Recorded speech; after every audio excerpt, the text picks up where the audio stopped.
Welcome to National Pension Partners, where retirement planning meets peace of mind. Today, we're diving into the 412(e)(3 plan, also known as a fully insured pension plan. This isn't just any retirement plan. It's the gold standard for stability and guaranteed benefits. How does it work? Simple.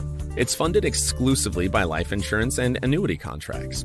This means no market risks, no actuarial assumptions, just ironclad guarantees. Think of it like this. You're a small business owner who hates surprises. The 412(e)(3 plan gives you predictable, stable contributions every year. Your future benefits are backed by insurance contracts, so you know exactly what you're getting. No guesswork, no headaches. But there's more. These plans are designed to maximize your contributions and offer significant tax advantages. And with National Pension Partners, you're not just getting a plan, you're getting a team of experts, attorneys, CPAs, actuaries, all dedicated to making your retirement as secure as possible. We provide personalized consulting, ensuring that your plan is tailored to your specific needs. Best part, initial consultations and proposals are absolutely free. $0, zero commitment. So if you want a retirement plan that's as reliable as your morning coffee, head over to nationalpensions.com. With the 412(e)(3 plan, your future is in safe hands. Retirement planning never sounded so thrilling. Perfect for small business owners who like their finances as predictable as Monday mornings. Stable contributions, ironclad guarantees, and serious tax advantages. It's the trifecta of financial security. And with National Pension Partners, you get a team of brainiacs, attorneys, CPAs, actuaries, ensuring your retirement is as secure as Fort Knox. Oh, did we mention the free consultations? That's right. You get a personalized expert proposal with $0 down. So, if you want a retirement plan that's as reliable as your morning coffee, head over to nationalpensions.com. Because when it comes to your future, boring is the new exciting. Retirement planning never sounded so thrilling. For more details, check out National Pension Partners at nationalpensions.com. Retirement planning never sounded so thrilling.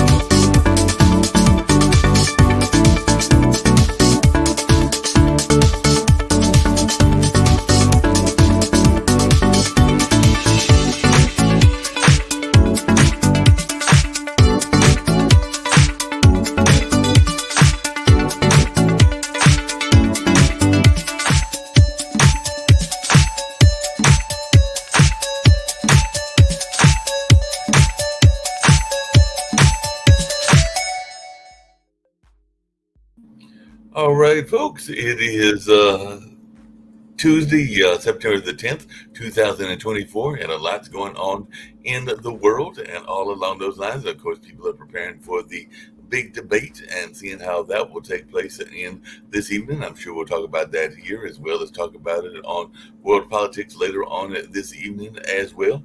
It's hard to believe, but talking about things going on in the world, it's been 23 years since that 9/11 attack. So that'll actually be on tomorrow and everything along those lines. But definitely that's something that I'm sure there'll be commemorations and other things. But yeah, it's been that long ago since that horrible incident took place and all along those lines. But it's definitely still had impact on the world even today and all in that kind of thought.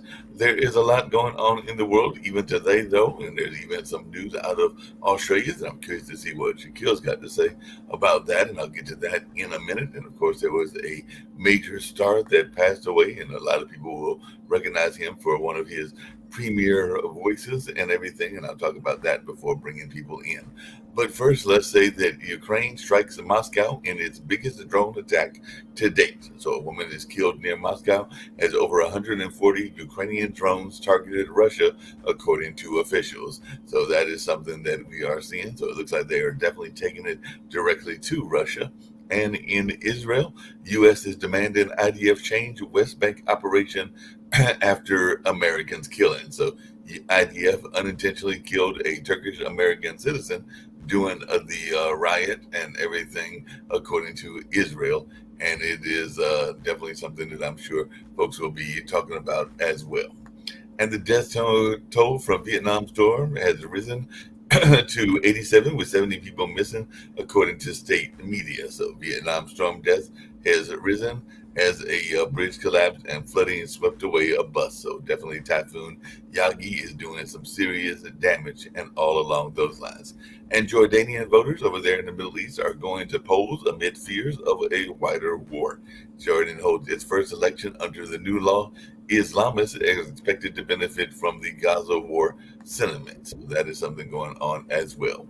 And the El Salvador's police director and a fugitive banker are among 9 dead in a helicopter crash. So definitely it looks like the accused embezzler as well as the El Salvador police chief were among the 9 killed in that helicopter crash that took place yesterday as well.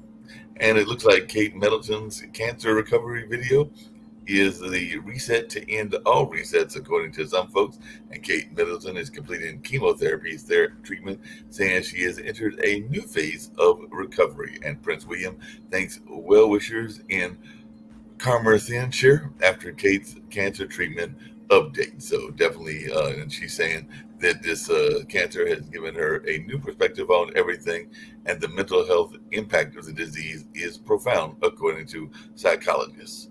And the U.S. is accusing Iran of sending ballistic missiles to Russia. So Blinken says Russia received missiles from Iran, warns of threats to European security. And the U.S. confirmed that Russia received Iranian missiles to impose new sanctions, and they're to impose new sanctions on Tehran. So looks like Pope Francis' mass draws 600,000, nearly half the population of East Timor. So definitely, it looks like Pope Francis' mass in one of the world's most Catholic nations gathered almost half of its citizens. So that's something that we're seeing in the news as well. And like I said, I did say I was going to get to some Australian news, and then I'll get to some of the U.S. news and that one entertainment news, and then I'll bring in my fellow panelists. But Australia is planning a social media minimum age, citing mental health concerns. So the Australia Prime Minister has announced plans to ban young children from social media. So I'm curious as to what the age will be, as they're planning a minimum age for social media use. And this is apparently angering digital rights advocates in the area of Australia. So like I said, when I bring in Shaquille, we'll find more about this and see what he's got to say about this notion of age restrictions and everything. And of course, we got the big Harris-Trump debate getting ready to take place this evening. And of course, it'll be a 90-minute debate, and definitely we'll see how both of the candidates fare in this particular debate and all along those lines. And as we were talking about yesterday, it looks like the police interviewed the Georgia shooting suspect back in 2023. So definitely, it does look like there had been some speculation that he might have been a danger and all along those lines. So we'll see how this all plays out and all along that kind of way. But like I said, a lot's going on, including Tropical Storm Francine. As a matter of fact, one of our shows decided not to air because they have family members in Louisiana, that being Dr. Anthony's show. So we aired a rerun yesterday and everything. But it looks like Tropical Storm Francine likely to become a hurricane before its Louisiana landfall. So it looks like there is a mandatory evacuation ordered for the Lafourche Parish due to the incoming tropical storm. So definitely it looks like it's forecast to be a Category 2 hurricane as the warnings have shifted further east. But I do know that she's got some family in that area and everything. And an airport fire is burning in Trabuco Canyon overnight, and it looks like it is growing and everything. So definitely folks are worried about that in that area of California. So definitely we'll see how that goes on, as there are evacuation orders and a number of other things going on as well. And they're saying the suspected Kentucky interstate shooter has a military background. And last check, he was still on the land as the schools remain closed in that area as the manhunt enters its fourth day, as they are looking for Joseph Couch, the Kentucky man accused of the I-75 shooting rampage. So definitely a lot's going on in that way. And of course, there are all kinds of things going on, including the polls and how the polls are impacting the elections and all along those lines. And definitely there's even some things going on as to some information about Haitian immigrants eating pets and whether the Trump campaign is saying stuff about that or not. So definitely a lot's going on in politics, including House Republicans preparing a doomed 6 months stopgap funding patch. So Republicans are running into trouble on citizenship voter ID bill as well, according to the Wall Street Journal. And there's a number of other things that are going on that could lead to a government shutdown. But we'll see if that happens or doesn't happen, and all along those lines. And last but not least, the one that I said I was going to mention just in passing, those of you that are fans of the whole space series and all along those lines will know who the voice of James Earl Jones is, since he was the voice of Darth Vader. He also played in Field of Dreams and Sandlot and a number of other great films. But yesterday he passed at the age of 93. So he is definitely a legendary actor and all along those lines. So definitely this is some interesting news, and definitely I know a lot of people will be mourning this actor. I think he used to come down a couple of times to the theater festival that I've talked about that I have gone to. I'm trying to remember if I ever met him in person or not, but I do know I have friends and associates that have definitely worked with him and all along those lines. But like I said, he is definitely the voice of Darth Vader, and his legacy will live on and all along those lines. And on another sad note, apparently Selena Gomez has revealed that she can have children and is saying that she has to grieve. So she opens up about being unable to carry her own children, and she said that that was something that she had to grieve, the inability to carry her own children due to medical issues and all along those lines. And Sean Diddy Combs has lost $100 million default judgment over sexual assault allegations. So looks like the Michigan inmate has won $100 million judgment against Sean Diddy Combs for sexual assault. So, like I said, there's a lot going on in the world. And like I said, you're going to bring in some folks, including Shaquille and Rick Rosner. Rick might have some thoughts about James Earl Jones, and of course Sasha Starr and everything. I guess the first question I got for you, Shaquille, because I did say I was going to kind of mention it really quickly, is what is this notion of an age restriction? I know people have been wanting to do that in the U.S. and other places, but it looks like your area, Australia, is going to try to have this notion of restricting the age of people that can use social media. Well, so the Prime Minister has made comments along the lines of, I don't want to see kids on their phones all the time. I want to see them outside. I want to see them playing on the rugby fields and the netball courts and getting out and about, socialising. And I 100% agree with him. That's exactly what I'd like to see the young people do as well. You do not, however, Prime Minister, what sort of God complex you think you have, even if it's a good idea that we agree with, why do you want to force your opinions on other parents? Some of those parents don't have time to spend with their kids after school. Some of those parents don't want their kids going out in inner city suburbs where you have allowed immigrants to drive the rates of crime up dramatically. So there are all sorts of factors. Why don't you focus on your own kids instead of focusing on ours and just get back to running the country? Okay? So, look, I know what he's trying to do, but it is a complete overreach of government power. And I hope that Australians on both sides of the aisle shoot this down for being, I shouldn't use those terms given the political environment you guys are in, but I hope that they tear this down for being a terrible overreach by government and a terrible policy. Rick. Yep. All right, so you asked about James Earl Jones. Really nice guy. My late brother David, actor, stand-up comedian, would reach out to zillions of people to make contact. And I only heard about the people who were I'm sure a lot of people just didn't respond, but he made friends with James Earl Jones. You know, so you know it's not every freaking celebrity will say yeah to just request for friendship from people they don't know. He did. I want to go to this garbage issue about illegal immigrants voting in elections. A, it's already illegal. B, the Heritage Foundation, the super conservative organization, tracks documented cases of voter fraud.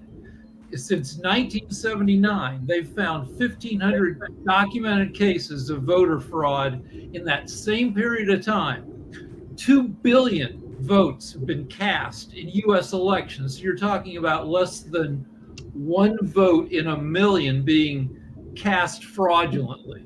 Second, since the year 2000, they've found 24 votes proven to be cast by illegal immigrants. That's one vote in 40 million. So even if there's some who are not getting caught, it's minuscule. And to shut down the government, to make something extra illegal that is already illegal. A 1996 law explicitly says illegal immigrants can't vote, and you get a year in jail and some other so illegal immigrants don't vote. The benefit is what? You get a cast to vote. The downside is you go to prison. So it's this whole thing is just bullshitting a virtually non-existent problem. Before I get to a question for Sasha, I've got to ask really quickly and everything. I just wanted everybody's thoughts, including Sasha, because I kind of alluded to it. It is hard to believe because it was so long ago, but it does seem like it impacts what is going on even today and everything. But it was literally 2001 that the attack took place in New York, the 9/11 attack, and tomorrow we'll be dealing with that. It'll be the 23rd anniversary of that. So I just wondering y'all's thoughts on 9/11, and also, even though I know it's tomorrow and everything, and also what impact it's having on the world stage today. I keep thinking that Osama bin Laden would kind of think that he won, given our current political situation that was probably exacerbated by that.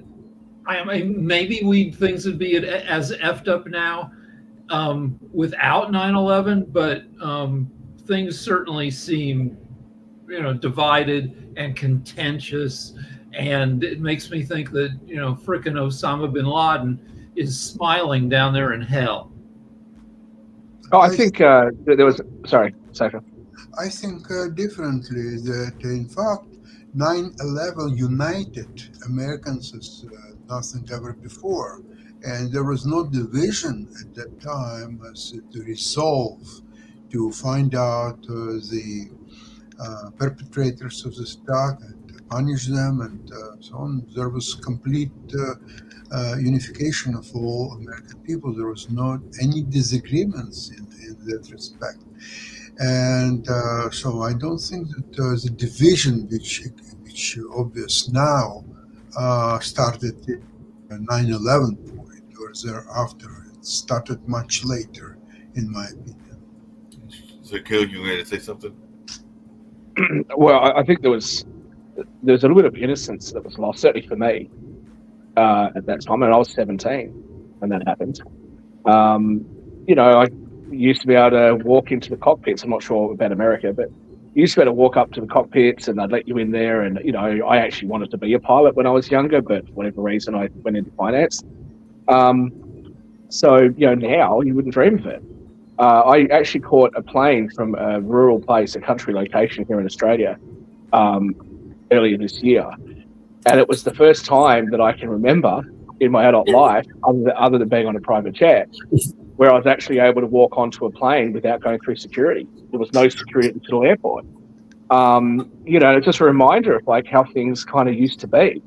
Now you're going to go through TSA and, security and all this sort of stuff. And, you got the Patriot Act and all of that. But it's a pivotal moment in US history, in world history.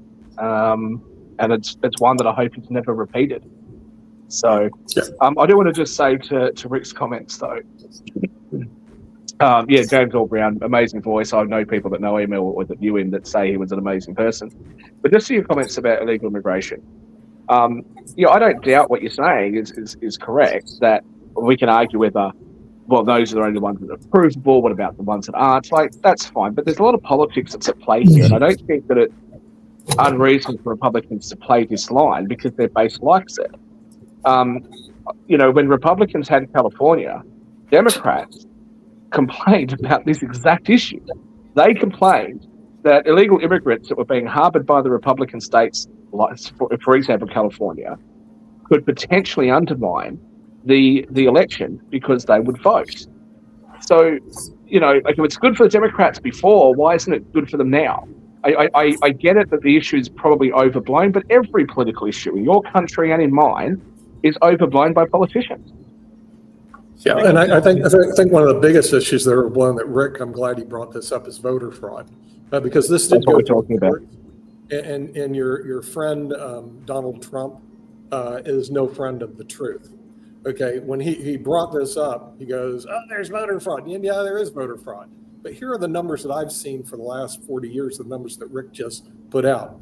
1,500 out of 2 billion. Okay, so any Republican who's listening to this who believes Donald Trump also believes in the world is flat, the tooth fairy exists, and not only that, taking vaccinations. Or they believe. Or they believe. Incredibly stupid.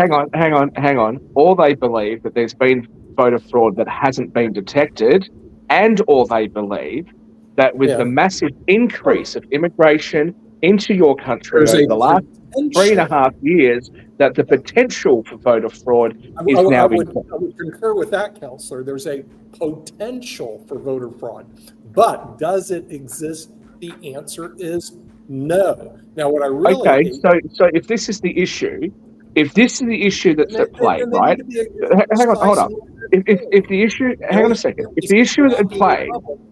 If the issue at play, my Republican ticket because of this stupidity. Okay, fine. Now, if the issue at play, okay, can I please? Yeah, please. If the issue that's at play between Democrats and Republicans right now is that the Republicans are holding up a government funding bill because of this issue, and Rick is correct, right? Let's go with this. Rick is correct. It's already illegal, so it doesn't need to be strengthened. It's just a complete waste of time. Well, if it's a waste of time, then why don't Democrats just acquiesce and have it passed? Because it's not going to make any difference, according to you guys. Here's why. Because I can tell you exactly why. Because of politics. Because they don't want to look like they're losing to Republicans. The real problem is people are trained to be Democrats and Republicans. How would you like to, when you grow up, your choice will be a sheep or be a pig? The real problem is our educational system doesn't say, do not become a Republican, do not become a Democrat, become independent and think for yourself, moron. Okay, and we need more independence. That's the last thing that they want. That's the last thing they want the people to do. I know the politicians don't want it, but the thing is, I switched to independent because I do not want to be a sheep. I do not want to be a pig. But if you want to be a sheep and you want to be a pig, join the Democrat or Republican Party. Here's why. You don't want this, because it's an impediment to voting. Because to show citizenship, you have to either show a birth certificate, state-issued birth certificate, or your passport. 52% of Americans don't have a passport. To get your original birth certificate, I mean, it's not super tough, but it costs money, as little as $10 in New Mexico, as much as $32 in California.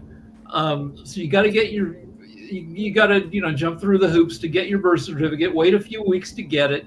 It costs money. It shouldn't cost money to vote. But Rick, you guys oppose the idea of voter ID altogether. Voter ID would only establish that you are in fact the person who is claiming to be on the electoral roll, or however you guys do it. Oh, come on, Shaquille, you could do that. You could do that with a proof of age card or a driver's license, or some other type of ID, and we're being told, oh no, you can't require people to do that. Why do we need a bloody card? Do you know how many cards I have? We don't need another card. I don't need a use your existing driver's license. How many people in America truly don't have any form of ID? Come on. My ballot. But the ID, you're creating an extra specialized for 160 million U.S. voters. For, I don't know, a quarter of them, a third of them, you are creating an extra hurdle to becoming a voter. Hang on. What extra hurdle? What extra hurdle? If you won't even, it's more Democrats government. won't even say any ID at all. Driver's license, anything. There's no ID requirements currently in the system. But now they want proof of citizenship, which requires either your birth certificate or a passport. And as I said, 170 million Americans don't have passports. Okay, but if you were a Republican, wouldn't you put this issue this way? if you're a Republican and you're using figures that anywhere from 10 to 20 million, depends on who's telling the story at the time, right? There's 10 million people, there's 12, there's 20 million, there's Godaway, whatever figure you want to pull. If that's what your base thinks, and you can sell the story that, look, because there's all these immigrants, there's a heightened probability that there are going to be people that will vote in elections when they shouldn't. Sure, Whether I it's agree true or with not you. isn't relevant. Why wouldn't you push that story? Yeah, sure. Just But just a quick thing. Nick, Just- Toby. Just a quick Andre. thing. Nick pointed out some facts about it being about the percentage of fraudulent votes.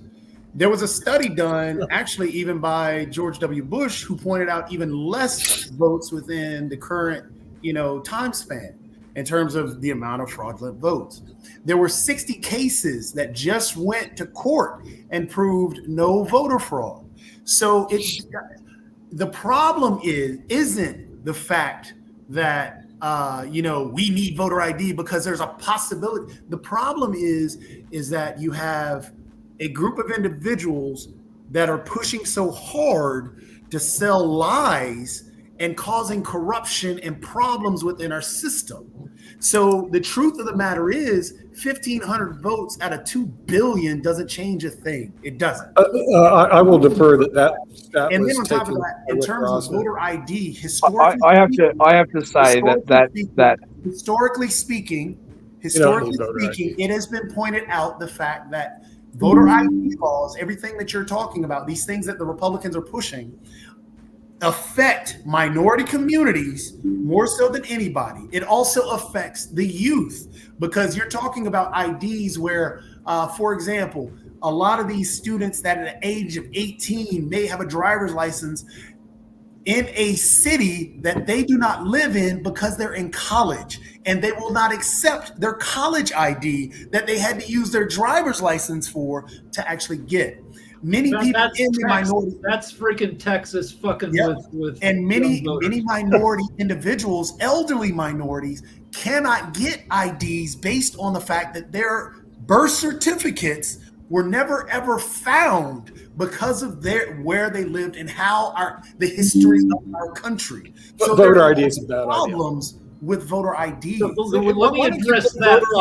Hold on. Let me address the birth certificate thing with a crazy true story.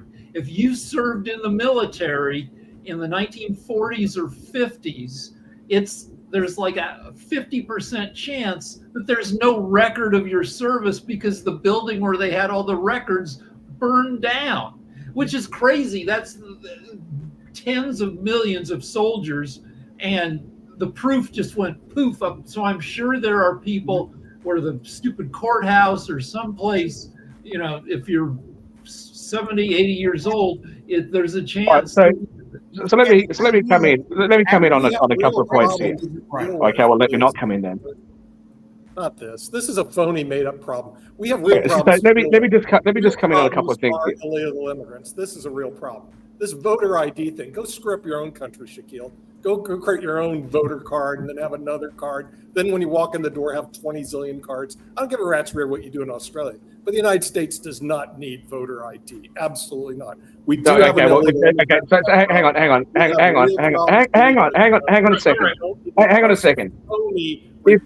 If you ask, hang on a second. If you ask me for my case dismissed. If you ask me for my opinion. Go ahead, Shaquille. Go ahead. If you ask me for my opinion on an issue that is faced in the United States and you don't like my answer, it kind of is a bit crap to then say we go through up Australia then. Well, then why ask me for my opinion?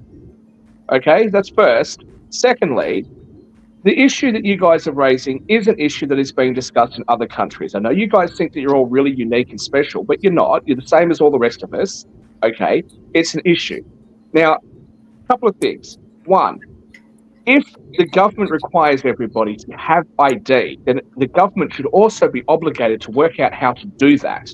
Okay, so the issue really should be about whether or not it's appropriate, or whether or not there should be something else done, or whether or not it's not worth doing because the rates of it happening aren't high enough to warrant anything happening. But clearly, it's an issue that is being talked about by the political right in your country.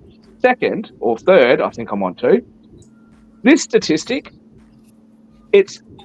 look, it's one thing that you can't prove more cases than this, but do you really believe that there has only been 1,500 cases out of 2 billion votes cast?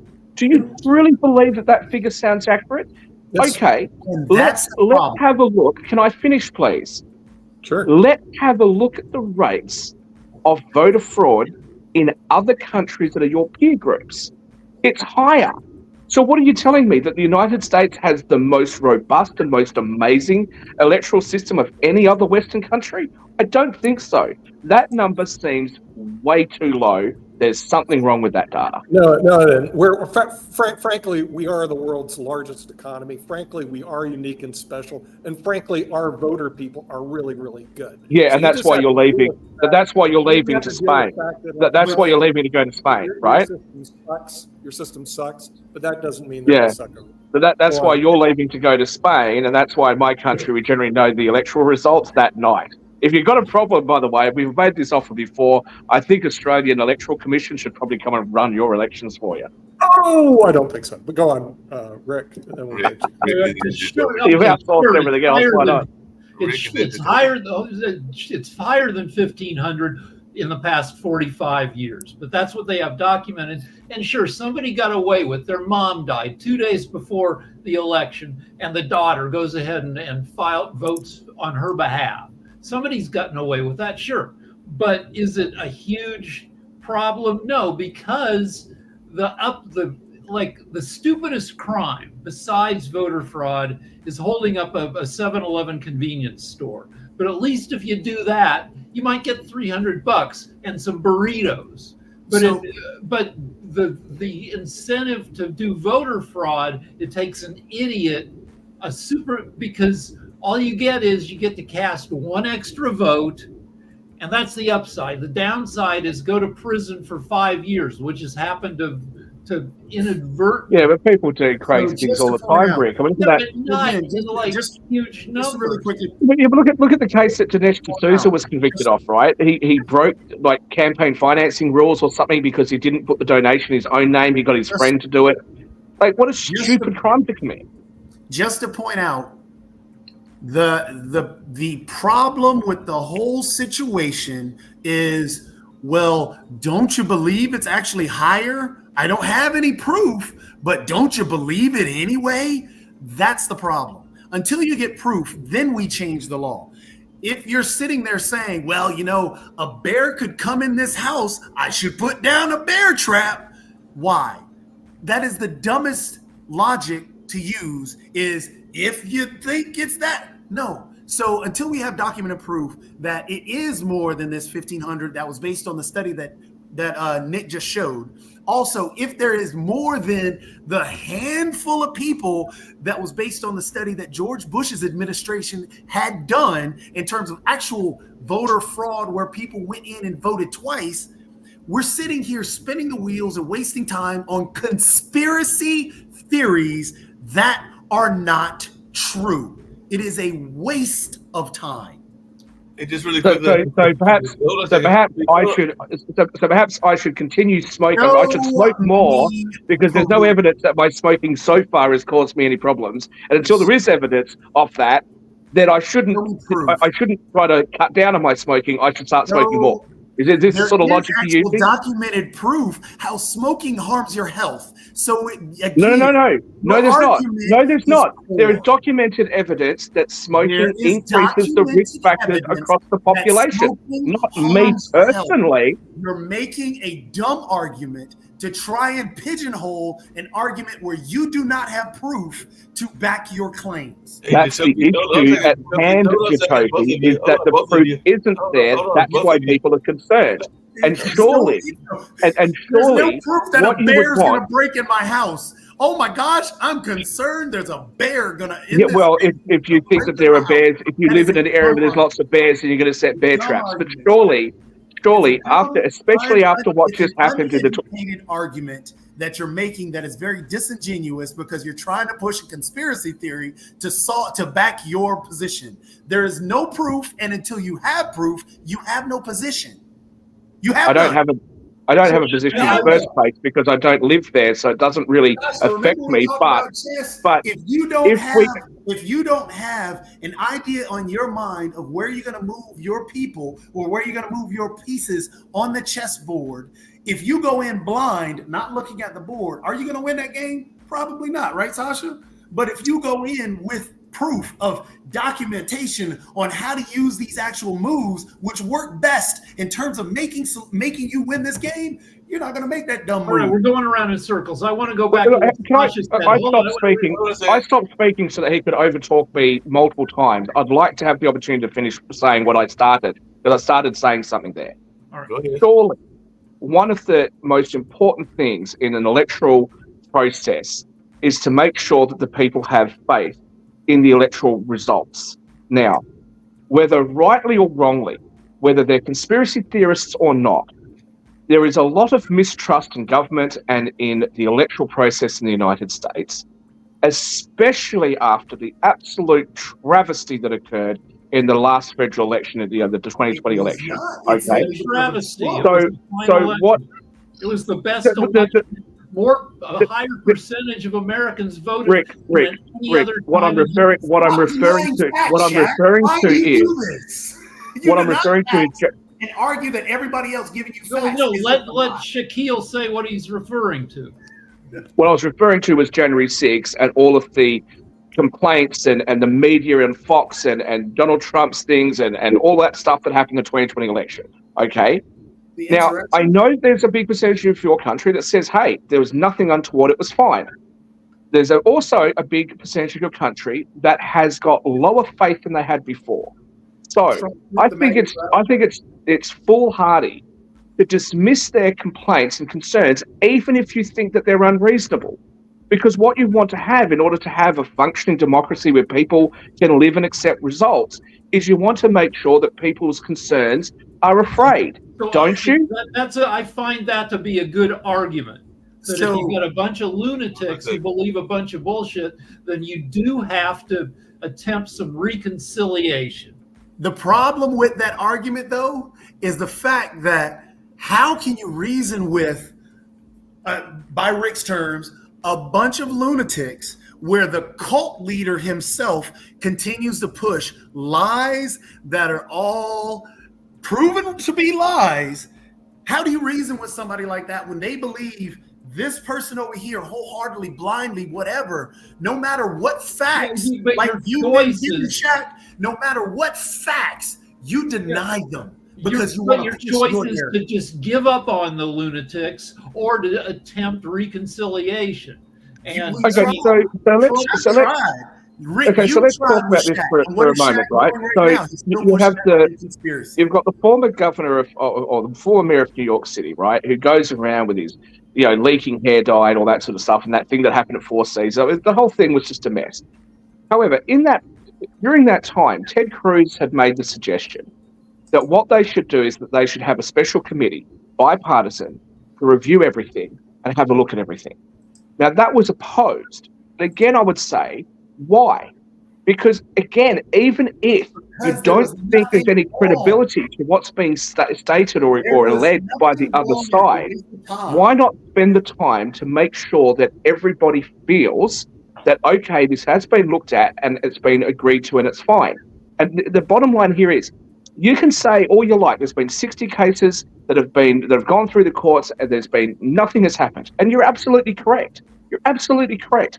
But unfortunately, for whatever reason, there is a big percentage of the people that don't have as much faith in this process. So you have to do something about it. And I don't think that it's helpful to you to just dismiss everybody on that side as being, in a cult and all that sort of stuff. That's not going to make them go, okay, well, you called me a cult person and I believe in flat Earth, so therefore I now trust the system. That's not going to work. That's just silly. When does Trump tell the truth? Here's the deal. If Trump loses this election, he's done politically. He'll keep making noise, but he'll be done as not exactly as a political force, but he can't run again at 82. He's going to be found guilty of a bunch of crap. He'll be largely neutralized, but that leaves his 30, 40 million hardcore supporters out there. Are we just gonna let them continue to stew in their own juices, or are we gonna try to win them back to rationality? Okay, but again, Rick, you have to, in order to answer that question, I think the only way to measure it is to have a look at what's happened before. Okay, I'm agreeing with you. I know you are, but you actually asked what I think is a very interesting question. Okay, because whether Donald Trump wins or not, what does the United States post Donald Trump actually look like, and certainly what does the Republicans look like? I'll say this: when you go back and you read about, I obviously wasn't there, but you read about some of the stuff that went on and some of the allegations made in the election of JFK versus Richard Nixon. And then you have a look at, some of the stuff that happened during the 60s and LBJ and all this sort of stuff, right? There have been times in US history where a big percentage of the people had concerns or had issues and were protesting and all that sort of stuff. Eventually things change.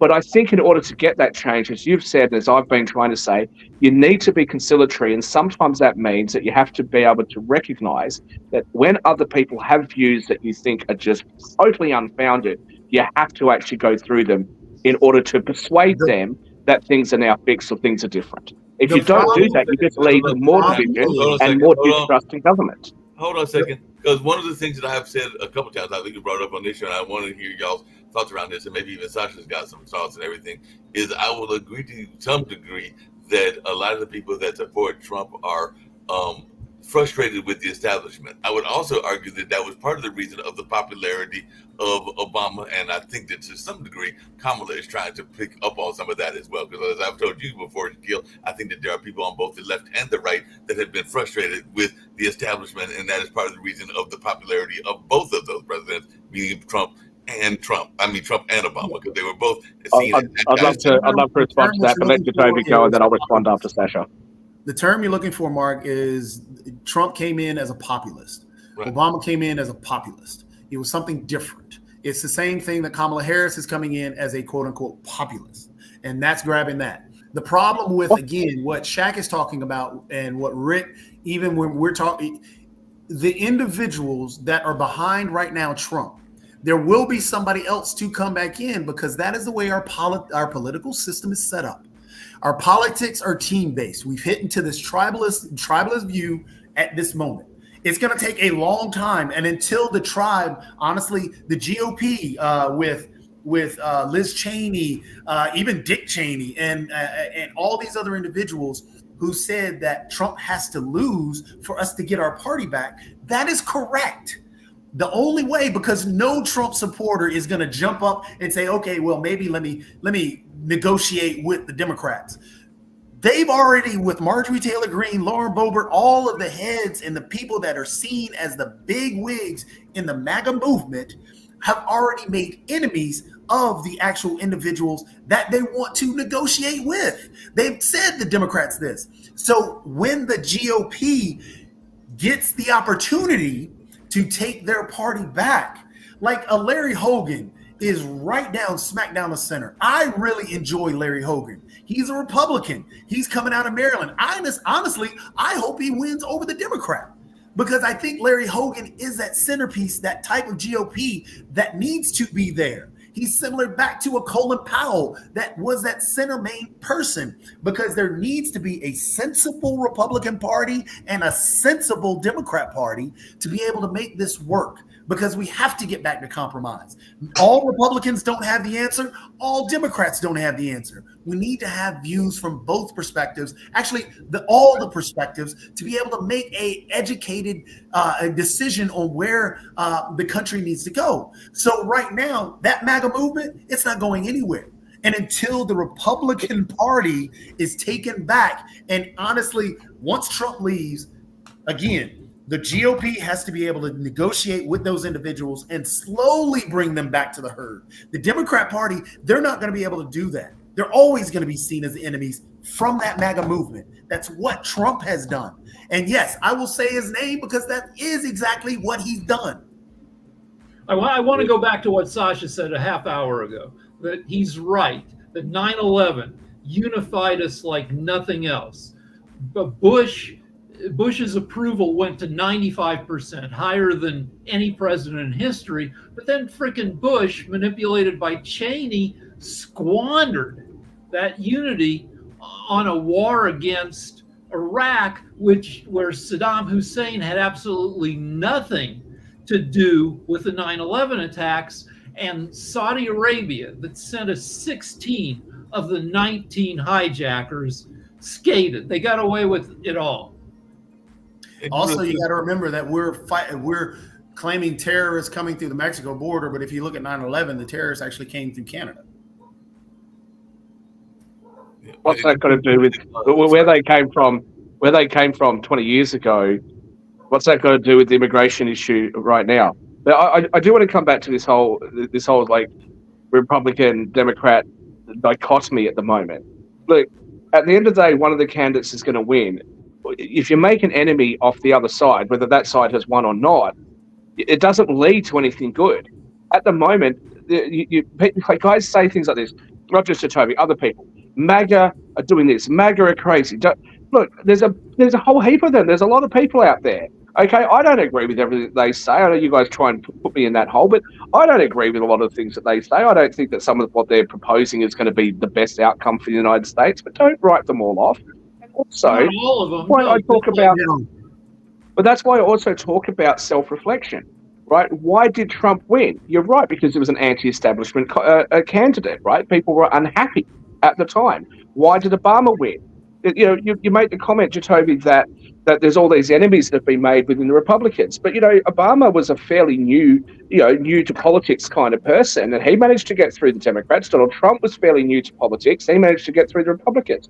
I think, post-Trump, you're gonna have to see a Republican who moves to a more moderate position. But if Kamala Harris wins the election, the next Democrat that to win an election, I believe, cannot possibly go any further left. They're going to have to come back towards the center. She is not let me finish. No, because you keep doing this. No. She's not that far left. Wait. There's a question to ask Shaq. What specifically does Harris stand for that's super duper far left? No, didn't say that. No, hang on. You Whoever said comes she's far left. Can you answer his question and point out what's so far left? I mean, part of the advertising, and I think that's what Shaquille is referring to, is painting her as radical, which is saying that she is. And that's what we're trying to answer, though, Mark, is that painting her as radical and her being radical, two separate things. So if you can't tell me why she's radical, I find this really fascinating. You're lying in your. I find it fascinating that I was 3 words away. We can continue the discussion. I was 3 words away from finishing my sentence. I get interrupted. I don't get to finish the sentence, and then when Mark tries to tell Jacoby what I'm thinking, he doesn't get interrupted. But when I try and explain what I'm thinking, I'm interrupted. Okay. The issue with Kamala Harris is, yes, she's painted as being very progressive, and she has stood on very left issues. Now, again, it's actually not going to matter too much whether she's progressive or not. What I'm saying is, the next Democrat that comes in will not be able to be on the left of her. You can shake your head. It's called an opinion for a reason, because we all have them. Okay. I'm expressing mine. You're going to be okay. Whoever comes in after her is going to have to move more towards the right and more towards the center, because that's what generally happens in politics. Right now, with the Republicans, I'm saying the same thing. I'm saying the same thing with the Republicans. And whoever comes in after is going to have to be more moderate. I've said the same thing. Perfectly okay when I say it about Republicans. Always a problem when I say it about the Democrats. Why is that, guys? You don't think that you've maybe got some biases there? No. Sasha, take it away. I'd like to mention something that I've seen some of the Trump's rallies just recently, last few days. What I see is that he is electrifying his base as much as it's possible. But he's not expanding beyond that space because all his messages, all his rhetorics are either aimed at his base only, and they are alienating all other people like independents, never mind liberals or the Democrats. So in this case, I'm questioning how Trump, that his base is, say 33, arguably 35% of electorate. And if he's not expanding that, is it possible that he can win election with 33, 35% of popular vote? Can I? There's another thing what I want to mention. You just said, I think you, Shaquille, that, okay, by 2016, Trump was seen as anti-establishment figure, and that's why he was so popular and he won election or so on. That's okay. Now, what's happened in 2020? He was no longer anti-establishment figure. He was a former president of the United States, and everybody, especially Republicans, are saying that he had a great program, some great track record and everything else, yet he lost election in 2020. And the same thing is 24. Is he outsider while being Okay. the former president Okay. in elected? How you working? Okay. Let me respond to you this way. All right. So I listen to lots of things that are said by panelists on these shows, by people that I'm friends with on both sides of political aisle in the United States. Now, to be fair, I have a more liberal slant to things because I have so many family and friends in California. So, but I know, I get a feeling for what people are saying. Here's the issue that I pick up on.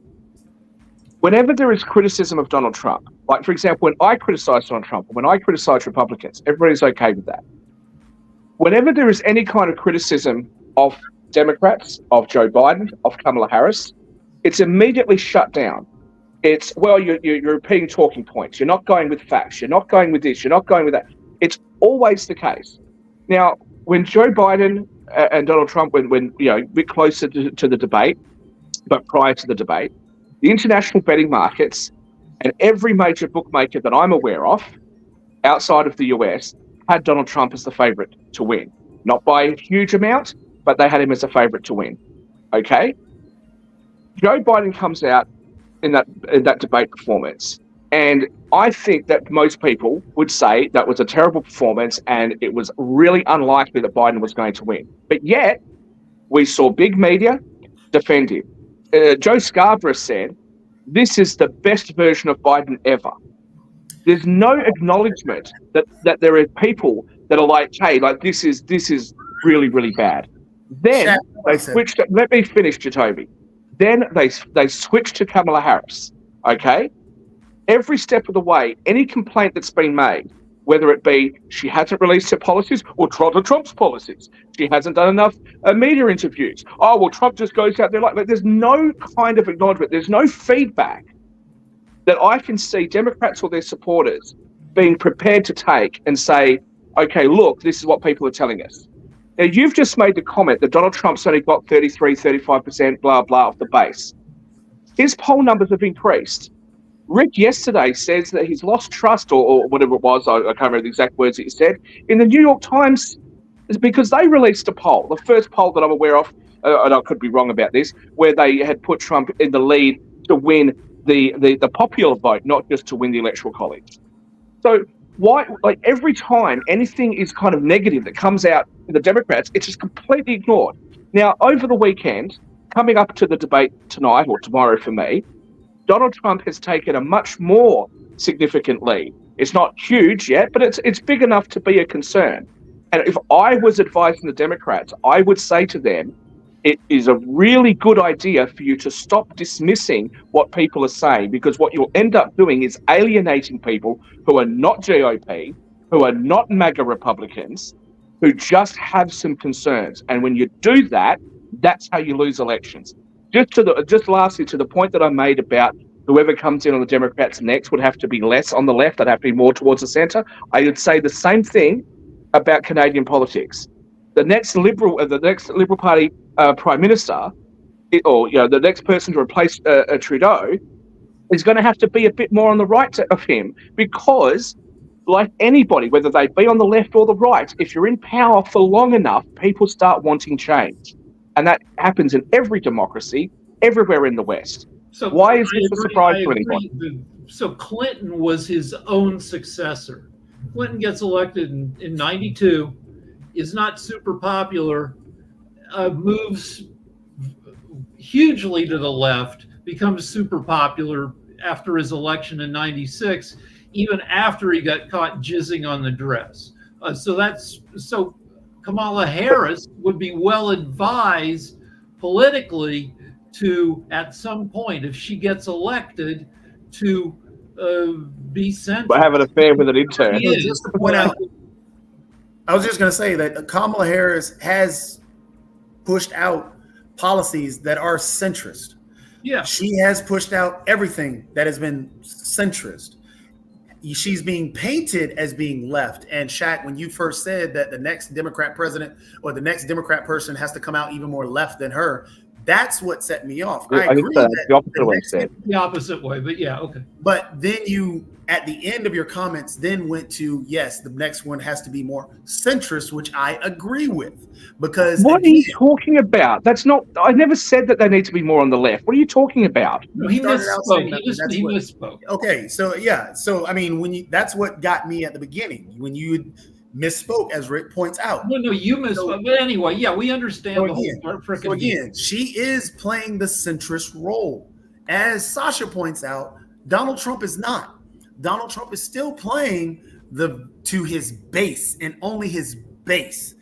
Hence the reason why JD Vance also is playing in base. If you're correct, let's assume that you're correct. So just to point out, right now the polls have, and this is today polls, have pointed out that Kamala Harris is leading in the 3 blue wall states in Michigan and the stuff. She's up by a point, but it's all neck and neck across the board. Betting markets have it a little bit different. They have Donald Trump up. New York Times, yes, the one that Rick had pointed out, had Donald Trump up by the 6 points in that one poll. However, the other presidential polls had Kamala Harris up by 4 points in one and 1 point in the other ones across I think it was like 4 other polls that they had put out there. So currently right now, if we're going to, I guess, navigate this back to what's going to, in terms of tonight, what needs to happen, Kamala Harris still has to attract a lot of people because a lot of people still are not sure of who she is. People have baked in what Donald Trump is. His bar is low. He has no real bar because people know he's going to yell, he's going to say craziness. He can do that and get away with it. He can be untruthful and get away with it. He can call women dumb and get away with it. He's gotten away with all this stuff. His bar is low. But Kamala Harris right now, because people do not know who she is, people still have to figure her out. They are going to try and watch her like a hawk, which is why you want to complain about, well, when we say things about Donald Trump, it's okay. Well, because we agree that Donald Trump. No, hang on. And when we say things about Joe Biden, well, the thing is, you're grading on a different scale. After the debates, people said Joe Biden should drop out. That was immediately after the debates. Nobody said, well, he did a great job. That was the greatest Joe we've ever seen. Yeah, Joe Scarborough did. Yes, Joe Scarborough did. Joe Scarborough jumped on Morning Joe, and that's exactly what he said. But let me look, we've got a minute. Let me respond. We've got a minute. Let me respond to you. Just to point out, there has to be a scale that has to be equal across the board. Neither candidate has told about. Right, 1 minute left. Let me respond to you. Yeah. You don't have a scale that's even. Maybe it'd be good, but there isn't one. Here's the thing. You just made a comment. Everyone's going to be like watching her like a hawk because I want to try and find out more about her. Yeah, but you know what? People have been saying for a month now, can you do some interviews? We want to know. And she's ignored all of that. And then she says she's too busy. Look, at the end of the day, it comes down to whether you like it or not, people are going to vote in ways that maybe you don't agree with for reasons that you may not agree with. Okay. But they're telling you this is the thing I don't understand. They're actually telling you what their problems are, and every step of the way, you just dismiss it as, well, they're crazy, or Donald Trump does it. Like, you just will not accept any kind of feedback, constructive or otherwise. Yes. You don't, Jacoby. You painted me as being some ultra-conservative for years when I'm not one, because you don't like the fact that I don't agree with you on points. If you do it to me and I'm not even American, what would you be doing to all the Americans that you interact with? If we can't even agree on the facts, we're not going to move forward. If we cannot agree that only 1,500 documents... It doesn't matter, Jacoby. You can be correct on the fact that if people don't agree with you, you have to learn a different technique to be able to persuade them. No, it's... All right, so what Harris should do is take a look at Hillary Clinton's campaign and not do that.